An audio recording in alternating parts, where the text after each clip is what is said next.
wag po kayo magagalit, pero alam mo, bata pa lang po ako. Talagang naririnig ko na ang Noranians. At nakakatuwa po na hanggang sa ganitong panahon, nakikita-kita pa rin po nagsasama-sama na parang isang pamilya. Diba? Kaya, it's an honor to be here. Thank you so much for having me. At syempre, guys, po kayo batiin ng Merry Christmas! At kasama niyo po, nag-aabang din po ako kay Ate Kai. Okay, saan po namin kayo pwede mapanood or baka may gusto kayo i-plug? Itong isang himala. Actually, ito po talagang ipa-plug ko. Ang isang himala.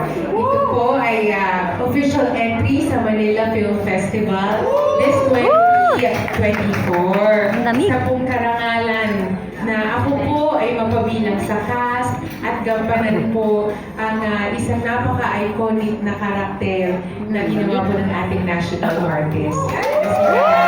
Nora Onoto. And yes, marami pong Noranians ang kasama po namin sa pag-ibig. Pwede ko na po bang i-share kung gaano sila kaganda?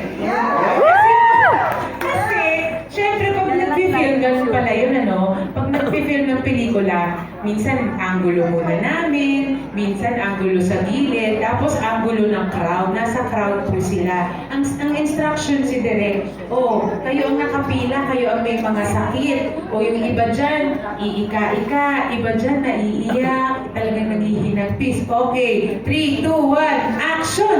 Ay, ang Noranians po ay may luha! Ako po'y nanonood kasi ako'y nasa kabilang side. Sabi ko talaga, ang galing po nila. Ang galing nila. Nakaka-inspire po kayo. Maraming salamat. Para po sa amin ng mga bata pa po na nandun sa set.